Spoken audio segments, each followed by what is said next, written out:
Hey friends, it's Jacqueline here from Beauty Reawakened, and today I'm going to prep my skin, and I'm only going to use 3 products for this.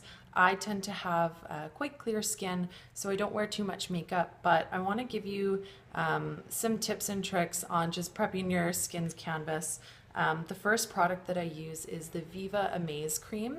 And I really love this product because it provides a ton of moisture, but it also creates a bit of a matte finish. And so you're not gonna have, especially when you're wearing foundation, you're not gonna have too much oil on the skin. It's just gonna hold the foundation really, really well. And you noticed how I just kind of dotted it on the skin.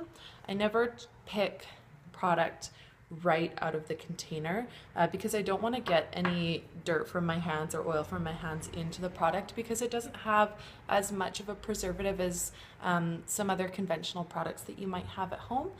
So I'm just rubbing this all over the skin. Typically I'll wait about 4 to 5 minutes to let this really penetrate into the skin, but just for the video's sake I'm going to move on to the next step. So that's covered all of the skin. Moisturizer is super important before you're putting on foundation, especially if you have dry skin. It's gonna help the way that the foundation is sitting on top of the skin. So this is a step that you never want to skip. The next product that I'm going to use is the Sappho Essentials Foundation, and this color is in Lisa. And I personally really love this blending brush from Sappho. So what I'm gonna do is I'm just gonna dot this all over the skin. That way I know I'm getting the product in all areas. And that way you're not overusing. You don't want to use more product than you really need. And what I like to do is I like to start in the center of my face and blend outwards. I don't want a full mask of foundation. I just want a higher coverage in the areas that I really need it. And you're going to be able to achieve that kind of flawless, no makeup look if you're blending outwards rather than getting the product all the way around the skin. Obviously the color, if you've matched it correctly, it's going to match and you're not going to get that mask effect, but it does give a softer, more natural finish. And so this brush is really great because it just buffs and blends everything out. So if you see, I'm like not even really going down the neck, just buffing from the center. So that's about how much coverage I like. Sometimes I'll go in, I tend to get quite red right in that area, so sometimes I tend to go in that area and cover that up a bit, but today I'm just gonna leave it. So that's the Sappho foundation. It smells amazing, it gives a really great coverage, it's a beautiful product. And the last product that I'm going to use is the Silky setting powder from Sappho.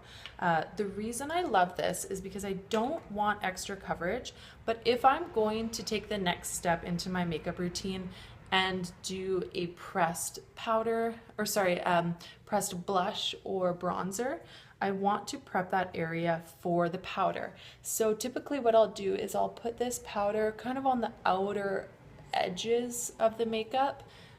That way when I'm putting powder on powder, it's going to sit a lot nicer. If I just left my face with the cream without putting the powder on, the blush or the bronzer might get a little bit streaky because it's going to stick to the powder.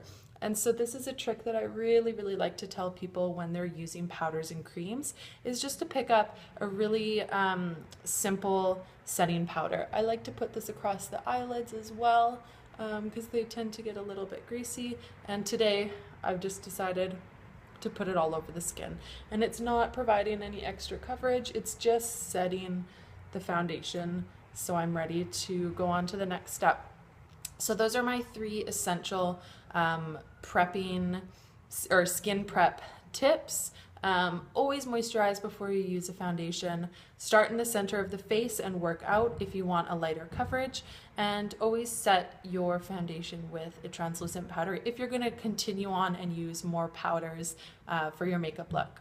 So thanks for watching. If you guys want to see more videos, please request. I want to do videos on what you want to see, and yeah, inspire me. Let me know what you want to see. Have a good day.